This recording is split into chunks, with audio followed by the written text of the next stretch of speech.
Shalom Bapak Ibu Saudara yang saya kasih dalam Tuhan kita Yesus Kristus. Hari ini kita bersua kembali pada tanggal 28 Juni tahun 2020. Waktu itu berjalan begitu cepat dan kita akan mengakhiri tahun 2020. Nah, makanya hari ini saya berdoa supaya kita semua bertambah hikmat dan bertambah bijaksana di dalam kondisi pandemik ini. Saudara-saudara yang diberkati, saya bersyukur hari ini kami bawa salam dari Singapura, yaitu satu keluarga, Mami Janice, Jeremy, Josai, bahkan Ando hari ini ada bersama dengan kita. Dan saya percaya bahwa Tuhan memberkati kita semua. Dan juga saya berterima kasih untuk dalam tim media yang sudah bekerja sedemikian rupa supaya ini menjadi sebuah kesuksesan. Saudara harus ingat bahwa kita bekerja untuk Tuhan, bukan untuk upah. Percayalah berkat Tuhan akan datang dari berbagai tempat. Karena Alkitab katakan, cari terlebih dahulu kerajaan Allah dan kebenarannya. Maka itu akan ditambah-tambahkan kepadamu. Dan satu lagi perlu saya sampaikan, kita jangan terlalu takut untuk menghadapi pandemik ini. Kadangkala kita juga menerima kabar-kabar hoax. Saudara dan saya harus sangat perhatikan hal ini supaya kita bertambah kuat di dalam situasi seperti ini dan berdoa supaya kita akan melihat kuasa Tuhan dan Tuhan akan menolong para ahli untuk menemukan vaksin sehingga dalam tahun ini pandemik ini bisa selesai. Saudara-saudara, sebelum saya menyampaikan firman Tuhan, tentu juga saya mau sampaikan salam untuk keluarga Pendeta Daniel yang terus-menerus bekerja dan Tuhan Yesus memberkati. Dan juga untuk jemaat Gereja Elim Kairos, kita harus terus bertambah tumbuh dan bertambah kuat di dalam Tuhan. Biasanya sebelum saya membawa firman Tuhan, saya tidak menyaksikan sebuah kesaksian yang luar biasa. Yaitu kesaksian itu yang disampaikan oleh seorang pendeta almarhum, yaitu Ravi Jakaraya. Dia adalah seorang yang begitu kuat dalam apologetik, artinya mempertahankan iman. Satu hari dia diundang untuk ke Libanon. Dan saudara-saudara yang diberkati oleh Tuhan, ketika dia harus ke Libanon melalui Siprus, dia naik kapal sehingga memakan waktu 12 jam. Saudara-saudara yang diberkati oleh Tuhan, setelah dia sampai di Libanon, maka ada seorang yang bernama Sami Deger yang menjemput dia. Dan dia dengan istrinya bernama Joy. Ketika menjemput dia, saudara tahu, itu jam 11 malam. Dan membawa mobil dan masuk ke jalan tol. Tetapi waktu dalam perjalanan, maka keluarga ini atau juga Sami Deger melihat ada sebuah tas koper yang terletak di pinggir jalan. Kemudian dia memberhentikan mobil, sementara istrinya katakan jangan, itu berbahaya. Tapi Sami Deger ini orangnya berbeda menurut Ravi Jakaraya. Kemudian dia ambil tas, kemudian dia masukkan ke dalam mobil. Mereka menuju ke rumah. Sudah waktu mereka menuju ke rumah, apa yang terjadi? Setelah sampai, maka Sami Deger ini membuka tas. Ketika dia membuka tas, maka tas koper itu semuanya dengan uang. Nah, dia sangat terkejut. Oh my God, dia katakan, kok ada cobaan untuk saya seperti itu. Ibu bapak yang diberkati oleh Tuhan, kemudian dia mengeluarkan uang yang begitu banyak. Dan di dalam koper tas itu dia temukan business card atau kartu nama. Di situ ada nama pemilik tas itu. Dia membuat keputusan, kemudian dia katakan, saya akan menelepon dia. Pada hari itu juga dia menelepon yang punya tas itu serta uangnya. Nah, saudara tahu apa yang terjadi? Dia mengatakan yang punya tas, kamu mendapatkannya. Dia katakan, iya. Kemudian saudara yang punya tas itu mau datang pada waktu tengah malam itu juga. Tetapi Sami Deger katakan, no, jangan. Datang besok pagi, saya mau tidur. Saudara, besok paginya datanglah yang punya uang ini, yang punya tas ini. Kemudian saudara, dia mau menyerahkan satu ikat uang yang cukup besar. Tapi Sami Deger katakan, no, I don't want. Kalau kamu memberi, bawalah itu ke gereja. Dan saudara, akhirnya dia datang ke gereja, kemudian setelah beribadah, maka Sami Deger memberikan Alkitab. Waktu dia memberikan Alkitab, maka Sami Deger memberikan satu ayat firman Tuhan, yaitu dari Matius pasal 6 ayat 19 dan 20. Di sini dikatakan seperti ini, "Janganlah kamu mengumpulkan harta di bumi. Di bumi ngengat dan karat merusaknya, dan pencuri membongkar serta mencurinya." Ayat 20. "Tetapi kumpulkanlah bagimu harta di sorga. Di sorga ngengat dan karat tidak merusaknya, dan pencuri tidak membongkarnya serta mencurinya." Hebat saudara, saya percaya kita sulit menemukan orang-orang seperti ini. Namun saudara dan saya percaya ketika kita beribadah, kita sedang mengumpulkan harta sorgawi, harta yang tidak bisa dicuri, harta yang tidak bisa diambil oleh siapapun, harta yang tidak bisa dimakan oleh nengat. Oleh karena itu saudara-saudara, saya mau kita berdoa sebelum kita melanjutkan mendengarkan firman Tuhan. Ya Aba, ya Bapa, kami bersyukur untuk pagi ini Tuhan. Engkau memberkati setiap kami Tuhan yang mendengarkan kebenaran firman Tuhan.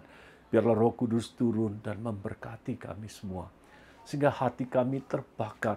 Hati kami selalu Tuhan aus dan lapar akan kebenaran firman Tuhan. Sehingga Tuhan, jemaat gereja Elim Kairos, bahkan mereka yang ada di luar Berstagi, diberkati Tuhan. Kemudian kami diselamatkan oleh pendengaran firman Tuhan. Kami juga berdoa hari ini, yang takut, janganlah engkau takut. Sebab Tuhan katakan, aku menyertai engkau sampai kepada kesudahan zaman. Kemudian Tuhan, mereka yang khawatir Tuhan akan penyakit sampar dan COVID-19 ini, biarlah darah Tuhan Yesus membungkus kami semua. Mereka yang sedang dalam masalah paceklik dalam ekonomi, Tuhan tolong. Dan hari ini akan terjadi mujizat di dalam kehidupan kami, karena kami mencari Tuhan. Dan Tuhan sanggup membawa burung gagak untuk memberkati kehidupan kami. Keluarga kami yang sedang kacau balau, Tuhan membawa damai sejahtera. Kami yang difitnah, tetapi Tuhan katakan, jangan takut, aku menyertai engkau. Terima kasih Tuhan, kami mau duduk diam di kaki-Mu untuk mendengarkan firman Tuhan. Kami berdoa dalam nama Yesus. Amin. Baik saudara-saudara yang diberkati oleh Tuhan, kita akan baca firman Tuhan, yaitu yang tertulis di dalam Matius pasal 21 ayat 12 sampai dengan ayat yang ke-17. Lalu Yesus masuk ke bait Allah dan mengusir semua orang yang berjual beli di halaman bait mereka. Ada tertulis, rumahku akan disebut rumah doa, tetapi kamu menjadikan sarang penyamun. Maka datanglah orang-orang buta dan orang-orang timpang kepadanya dalam bait Allah itu, dan mereka disembuhkannya. Tetapi ketika imam-imam dan kepala dan ahli-ahli Taurat melihat mujizat-mujizat yang dibuatnya itu, dan anak-anak berseru dalam bait Allah, Hosana bagi anak Daud, hati mereka sangat jengkel. Lalu mereka berkata kepadanya, engkau dengar apa yang dikatakan anak-anak ini? Kata Yesus kepada mereka, aku dengar. Belum pernahkah kamu baca, dari mulut bayi-bayi dan anak-anak menyusui, engkau telah menyediakan puji-pujian? Lalu ia meninggalkan mereka dan pergi keluar kota ke Betania dan bermalam di situ. Bapak, Ibu, Saudara yang diberkati oleh Tuhan, yaitu rumah yang disebut rumah doa. Saudara-saudara, saya percaya hari ini bahwa Tuhan akan memberkati kehidupan kita. Hari ini saya percaya karena apa, saudara? Kita mulai berdoa. Tahukah saudara, tanpa sadar kita sudah mulai berdoa sejak tanggal 23 Maret. Dan hari ini tanggal 28 Maret. Saudara tahu bahwa kita sudah berdoa memasuki hari yang ke-96 sampai 97 hari, saudara. Saya percaya ini merupakan hal yang luar biasa ketika kita semua datang dan berdoa pada jam 9 malam. Doa tidak boleh dijadikan seperti sebuah kebiasaan. Doa juga jangan terjadi seperti sebuah tradisi. Tetapi saudara, ketika kita berdoa betul-betul dengan segenap hati. Nah, saudara tahu bahwa kenapa Mengapa saudara bahwa Yesus Kristus harus masuk ke bait suci, kemudian dia harus mengobrak-abrikan semua pedagang dan penjualan yang ada di tempat itu. Saudara, sebenarnya tempat doa adalah tempat doa, tetapi jangan dijadikan tempat doa itu adalah tempat perdagangan atau juga tempat berjualan. Saudara, sudah salah, saudara. Arah daripada orang-orang Israel sudah sudah beda, motivasi sudah berbeda. Saya mau sampaikan saudara, hari ini ketika kita mau datang kepada Tuhan, kita mau berdoa kepada Tuhan, kita diberkati oleh Tuhan. Saudara tahu nggak, saudara, sejak saudara menerima Tuhan Yesus, yang membuat kita diberkati adalah kita bersekutu dengan Tuhan, kita berdoa kepada Tuhan. Itu yang menjadikan kita itu berbeda. Tetapi saudara, betapa susahnya ketika kita mulai mau berdoa. Kenapa saudara? Doa itu menjadi sebuah saudara, esensi bagi orang Kristen. Doa itu menjadi sebuah kekuatan bagi orang Kristen. Disitulah iblis tidak suka, saudara. Tahukah saudara-saudara yang diberkati oleh Tuhan? Iblis bekerja sedemikian rupa supaya orang-orang Kristen tidak bertumbuh, supaya orang-orang Kristen tidak berdoa, supaya orang-orang percaya kompromi dengan dosa. Dan seolah-olah sudah diselamatkan, sudah cukup. Tetapi hari ini, di musim pandemik ini, Tuhan datang untuk memeriksa rumah Tuhan. Rumah doa. Bapak, Ibu, Saudara yang diberkati oleh Tuhan Yesus. Kita lihat saudara, apa yang dilakukan oleh Tuhan. Dia membersihkan rumah Tuhan itu. Saudara-saudara, kalau kita mau lihat di sini, bahwa sesungguhnya kalau kita perhatikan, tentu di situ ada pemuka agama, pemimpin agama. Nah, apa yang terjadi dengan mereka? Apakah mereka tidak tahu itu harusnya tempat atau rumah doa?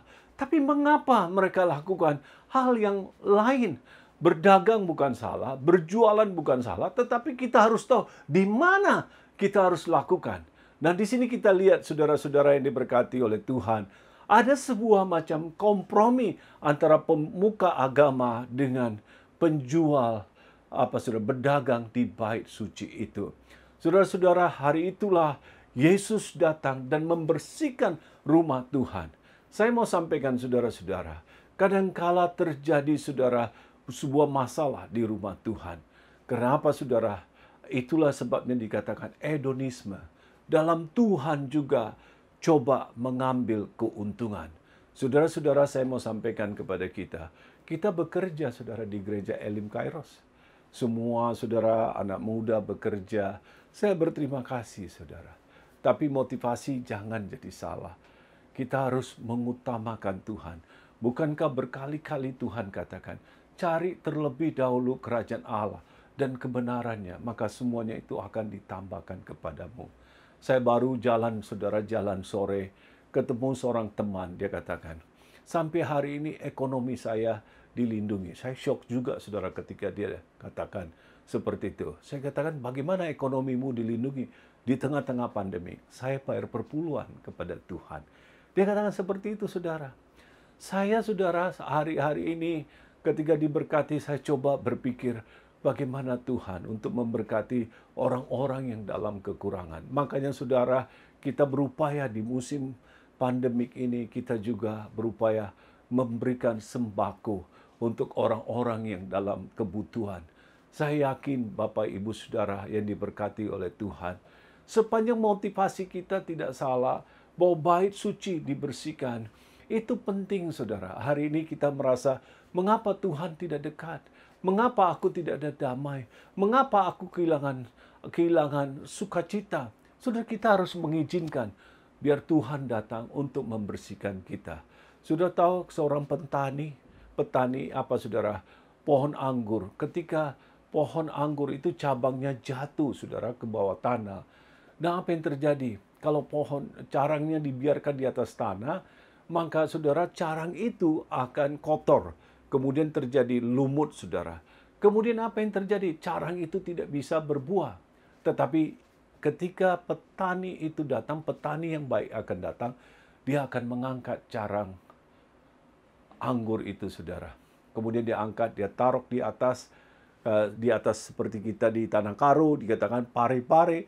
kemudian disemprot dengan air. Ketika disemprot dengan air, apa yang terjadi? Maka carang ini mulai bersih, maka dia mulai berbuah kembali. Saudara-saudara yang diberkati oleh Tuhan Yesus, hari ini sama halnya. Kalau kita berdosa, kita buat kesalahan, seharusnya cepat-cepat kita datang kepada Tuhan dan minta ampun kepada Tuhan. Kita minta darah Yesus menyucikan kita. Apalagi saudara kita sakit hati, gampang luka hati, gampang curiga, prasangka. Apakah kita bisa diberkati oleh Tuhan? Saya selalu mengharapkan kita sebagai anak-anak Tuhan, mari kita terus berpikiran positif, berpikir hal-hal yang baik, berdoa supaya kita tidak berpikir negatif tentang orang lain, supaya kita bisa diberkati oleh Tuhan kita, Yesus Kristus. Saudara perhatikan, ketika Tuhan diizinkan, Tuhan kita perhatikan, Tuhan mengizinkan Tuhan membersihkan bait suci itu, saudara lihat apa yang terjadi. Maka terjadi mujizat di sana. Orang-orang sakit disembuhkan. Orang-orang timpang mulai berjalan. Saudara-saudara, ketika kita lihat berkat atas rumah Tuhan yang dibersihkan. Ketika kita baca dalam 1 Korintus 6 ayat 19, di situ dikatakan, atau tidak tahukah kamu bahwa tubuhmu adalah bait Roh Kudus yang diam di dalam kamu, Roh Kudus yang kamu peroleh dari Allah, dan bahwa kamu bukan milik kamu sendiri. Saudara, ketika kita melihat di sini bahwa Tuhan berkata bahwa kita ini adalah bait Tuhan. Firman Tuhan selalu katakan, tinggal di dalam aku dan firmanku tinggal di dalam kamu. Mintalah apa saja, maka itu akan diberikan kepadamu. Itu kan tertulis dalam Injil Yohanes pasal 15 ayat 7. Seperti itu saudara. Ketika kita mulai, saudara mengizinkan, artinya Tuhan datang untuk membersihkan kita, untuk menguduskan kita, saya percaya bahwa dari hari itu, hidup kita akan menjadi berbeda. Hidup kita itu akan menjadi orang-orang yang berkenan kepada Tuhan. Di situ ada kehidupan. Tentu saudara-saudara, saya mau sampaikan sebagai umat Tuhan, baik itu di Brastagi, Tanah Karo, di luar sana, kita butuh firman dalam hidup kita. Kita butuh darah Yesus. Kita perlu ada datang kepada Tuhan dan minta supaya Tuhan mengampuni dosa-dosa kita, supaya kita bisa diberkati oleh Tuhan. Apalagi saudara, hari-hari ini dengan doktrin-doktrin yang salah, sekali selamat, untuk selamanya selamat, kita bisa berbuat suka-suka hati kita, tidak lagi hidup dalam kesucian hati. Bagaimana saudara Tuhan bisa berkenan kalau kita tidak hidup dalam kekudusan, kita tidak hidup dalam kesucian hati, atau kita tidak izinkan untuk Tuhan membersihkan bait ini saudara, rumah kita saudara. Saya mau katakan hari-hari ini Tuhan mau memberkati, bahkan juga Tuhan mau melindungi kehidupan kita tak kala kita mengizinkan Roh Tuhan masuk dalam hati kita dan membersihkan kehidupan kita. Bagaimana caranya saudara? Saya selalu mau sampaikan kepada kita, ibu bapa yang diberkati oleh Tuhan. Kadangkala kita izinkan Tuhan menuntun kehidupan kita. Tuhan memimpin kehidupan kita. Kita boleh saja sudah diselamatkan. Kita boleh saja saudara datang ke gereja. Tapi saudara dan saya selalu harus minta tuntunan Tuhan, tuntunan Roh Kudus di dalam kehidupan kita. Kita perhatikan seorang hamba Tuhan yang begitu hebat, yaitu Raja Daud. Raja Daud bukan tidak pernah berbuat dosa. Dia berbuat dosa. Tapi saudara, dia sendiri menyadari akan hidupnya, saudara. Waktu dia menyadari akan hidupnya, dia menuliskan seperti ini, saudara. Di dalam Mazmur pasal 19 ayat 13. Perhatikan. Dia katakan seperti ini. Siapakah yang dapat mengetahui kesesatan? Bebaskanlah aku daripada yang tidak kusadari. Berarti saudara, kita sebagai anak-anak Tuhan, kita selalu perlu saudara berdoa dan minta kepada Tuhan, ujilah aku, selidikilah hatiku, dan izinkan firman Tuhan bekerja di dalam kehidupan kita. Saya yakin sekali bahwa Tanah Karo, apalagi Berstagi, akan diberkati oleh karena kita sebagai anak-anak Tuhan hidup di dalam kebenaran firman Tuhan. Dan saudara, kota itu pun akan berubah. Karena di gereja itu betul-betul kita melakukan apa yang Tuhan katakan. Tetapi saudara, kalau iblis menyelusup dan masuk, kita tidak ada kekuatan lagi. Kita berjalan dengan cara kita sendiri. Akhirnya saudara, kita datang ke gereja atau tidak datang ke gereja, kehidupan kita sama-sama. Artinya begitu-begitu saja saudara. Sesungguhnya Tuhan mau memberkati kehidupan kita. Kita nggak peduli saudara apa yang mau dikatakan orang, tapi kita sama Tuhan harus kita bersekutu, mempunyai hubungan pribadi. Kemudian kita izinkan Tuhan tolong kita dan sambil minta tolong Tuhan, apakah aku salah seperti Daud? Apakah aku berdosa? Oh, dan dia katakan, siapa yang mengetahui tentang kesesatan? Tetapi tolong saya Tuhan, apa yang aku tidak sadari. Banyak di antara kita kadangkala berjalan dengan cara kita sendiri. Kita tidak sadar saudara. Kadangkala kita tidak mau taat kepada pemimpin gereja yang ada. Tuhan sudah tetapkan saudara. Kita perlu saudara terus-menerus coba menghormati orang-orang yang ada di gereja. Kemudian mereka kalau menegur kita, kita katakan ya terima kasih. Kalau saudara merasa tidak salah, dapat sesuatu masalah, saudara bisa katakan, iyalah sudahlah, aku tetap percaya kepada Tuhan. Karena firman Tuhan katakan, besi menajamkan besi, tetapi manusia menajamkan sesamanya. Ini yang hebat saudara, kita akan diberkati oleh Tuhan. Haleluya. Makanya saudara-saudara, saya mau katakan hal yang kedua, ketika rumah kita sudah dibersihkan, di situ berkat Tuhan akan turun.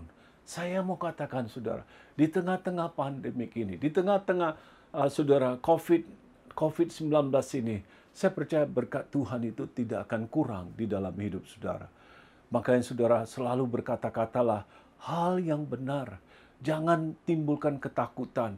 Jangan seperti 12 pengintai, 10 diantaranya membawa kabar-kabar negatif, membuat ketakutan. Tetapi kalau kita beriman dan hikmat, saya percaya Tuhan jadi senang. Rumah kita diberkati, keuangan kita juga Tuhan berkati. Hidup kita dipenuhkan dengan Roh Kudus. Saudara, yang berikutnya adalah bahwa setelah saudara perhatikan bagaimana kita itu disucikan.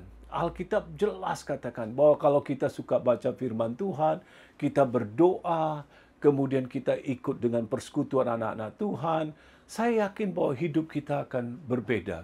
Dalam 1 Timotius pasal 4 ayat 5 berkata apa? Sebab semuanya itu dikuduskan oleh firman Allah dan doa. Perhatikan saudara, bahwa Tuhan melakukan kuasanya dalam kehidupan kita. Saya mau katakan saudara, hari ini kita nggak tahu saudara apa yang akan terjadi hari esok. Tapi saudara hari ini coba saudara pilih Tuhan. Coba saudara berdiri mengatakan kepada Tuhan, "This is the day the Lord has made and I will rejoice in it." Hari ini adalah hari yang dijadikan oleh Tuhan dan aku mau bersuka di dalamnya. Hidup saudara akan menjadi berbeda.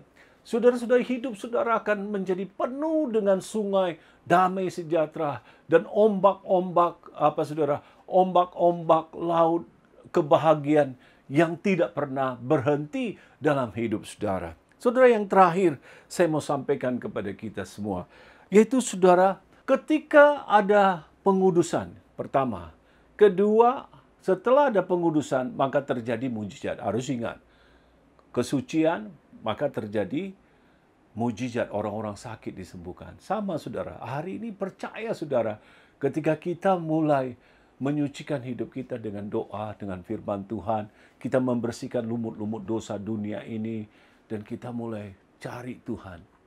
Saya percaya Berstagi diberkati, saudara. Keluarga saudara diberkati. Penyakit saudara disembuhkan oleh Tuhan. Oleh bilur-bilurnya engkau disembuhkan. Saudara perhatikan. Kemudian kalau saudara berjalan sendiri, hari ini carilah Tuhan. Sebab dalam Tuhan tidak punya rancangan yang jelek.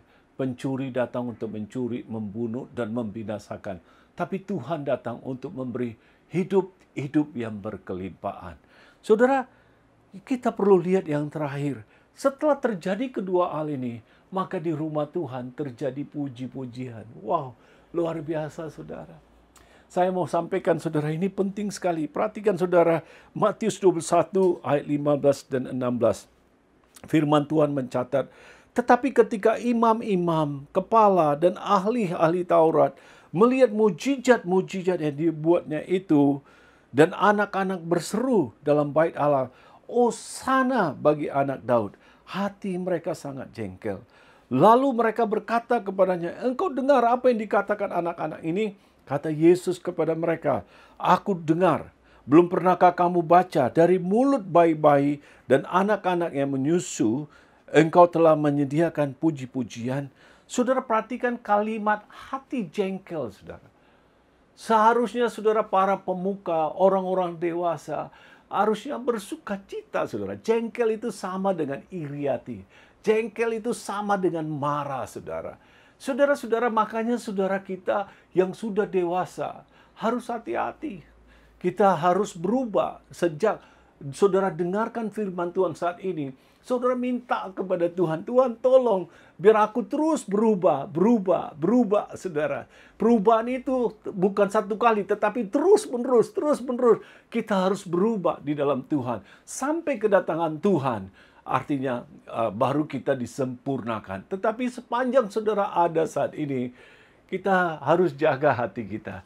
Jangan ada kejengkelan, jangan ada dendam, jangan ada iri hati. Semua kita punya porsi untuk memberkati Tuhan di dalam kehidupan kita. Saya bersyukur saudara melihat artinya semua anak-anak muda seperti saudara Daniel yang sudah menjadi pendeta. Kemudian kita masing-masing mempunyai peranan. Misalnya Ando dan tim media. Mereka semua mempunyai peranan, saudara. Talenta yang Tuhan berikan secara luar biasa. Dan saudara-saudara, kita harus bersyukur. Mereka semua diubahkan oleh Tuhan. Nah, saudara-saudara, ketika kita melihat bahwa orang-orang, yaitu pemuka-pemuka agama, orang-orang dewasa yang suka sakit hati, yang suka gampang terluka, makanya Tuhan memberi pujian di dalam diri anak-anak, saudara. Bukan kepada orang dewasa, tapi kepada anak-anak. Mengapa hal itu bisa terjadi? Saudara, makanya saudara perhatikan bahwa Paulus berkata seperti ini, saudara. Di dalam 1 Korintus 14 ayat 20, saudara-saudara, janganlah sama seperti anak-anak dalam pemikiranmu. Jadilah anak-anak dalam kejahatan, tetapi orang dewasa dalam pemikiranmu. Berarti saudara, bahwa Paulus mengajarkan kita itu bahwa cepat mengampuni, punya kasih, tidak dendam, saudara. Disitulah Tuhan bisa bekerja di dalam kehidupan kita. Saudara, sesungguhnya Tuhan merindukan bahwa hidup kita itu dipulihkan untuk dipakai rencana Tuhan yang besar. Sebab dunia sana manusia hidup dalam kegelapan, manusia hidup di dalam sebuah saudara, kekacauan. Tetapi Tuhan menyediakan saudara untuk menjadi alatnya yang indah. Kalau saudara menjadi anak seperti anak-anak di dalam berbuat kejahatan, saya percaya bahwa kita ini diberkati oleh Tuhan. Dan kita akan menjadi berbeda. Makanya saudara, anak-anak di dalam bait suci, di luar bait suci, mereka katakan, Hosana bagi dia yang datang di dalam nama Tuhan. Puji-pujian terjadi untuk Yesus. Tetapi orang tua, orang dewasa jadi jengkel, saudara. Saya yakin, saudara, Tuhan katakan apa di dalam Matius pasal 18 ayat 3. Perhatikan, saudara, firman Tuhan katakan, aku berkata kepadamu, sesungguhnya jika kamu tidak bertobat dan menjadi seperti anak-anak kecil ini, kamu tidak akan masuk dalam kerajaan sorga. Saudara perhatikan bahwa kita selalu orang berbuat jahat karena mereka hidup di dalam kegelapan. Tapi saudara, jadilah kita gampang untuk mengampuni, gampang untuk mengasihi, gampang kalau kita, apalagi kita menjadi pemimpin pujian, penyembah Tuhan. Kalau hati kita kacau, hati kita suka marah, dan tidak ada persekutuan, tidak ada rekonsiliasi, saya pikir puji-pujian hanya menjadi sebatas emosional. Memang saudara, orang-orang tradisi bisa aja menyanyikan lagu dengan sebuah saudara tradisional, tapi nyanyian pujian itu tidak lahir dari hati.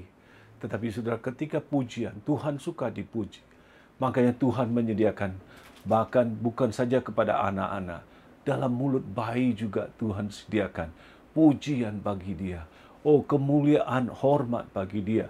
Ketika saudara memuji Tuhan, saudara memuji dia, saudara menyembah dia, di situ ada berkat Tuhan. Jadi pertama adalah izinkan Tuhan membersihkan rumah Tuhan.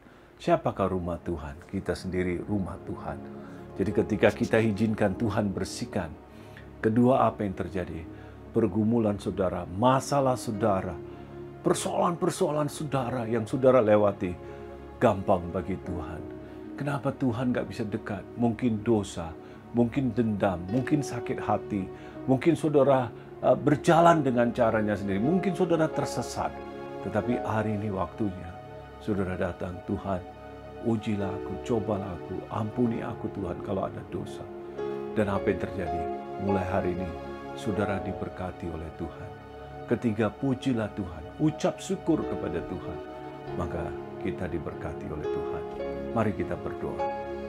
Bapa di sorga, kami bersyukur Tuhan hari ini, Tuhan memberkati setiap kami yang mendengarkan firman ini. Biar Tuhan Engkau datang dan Engkau menoleh kepada setiap kami, dan kami membuka hati.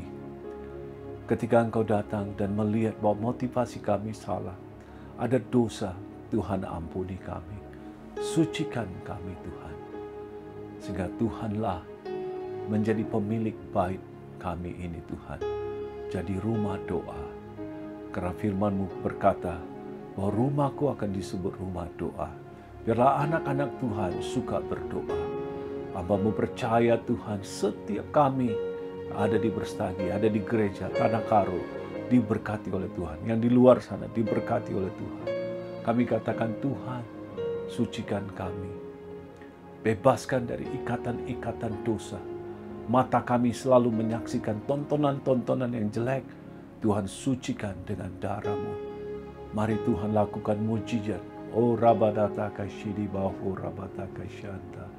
Ribadata kasyodoboho rabata kasyanta. Engkau yang terlalu lama ada di dalam dosa, dalam kegelapan, keluarlah hari ini. Karena Tuhan punya rancangan yang luar biasa dalam hidupmu ketika engkau membuka hati dan Tuhan memberkati hidupmu. Kami memuji Engkau Tuhan. Kami katakan, Hosana bagi dia yang datang dalam nama Tuhan. Terpuji Tuhan, Engkau memberkati setiap kami. Kami berdoa dalam nama Yesus. Kita sebagai jemaat Tuhan katakan, amin. Shalom saudara-saudara, saya percaya kita diberkati. Kalau saudara adalah pertama kali mendengarkan firman Tuhan, saya memberi kesempatan. Kalau saudara mau terima Yesus, ini waktunya saudara buka hati. Katakan, ikuti doa saya seperti ini. Tuhan Yesus, masuklah dalam hatiku. Aku percaya dalam hati, mengaku melalui mulut bahwa Yesus Kristus adalah Tuhan.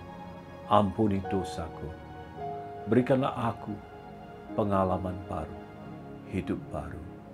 Hari ini aku diberi kuasa untuk menjadi anak-anak Allah dan memanggil Tuhan, ya Aba, ya Bapa. Dalam nama Yesus.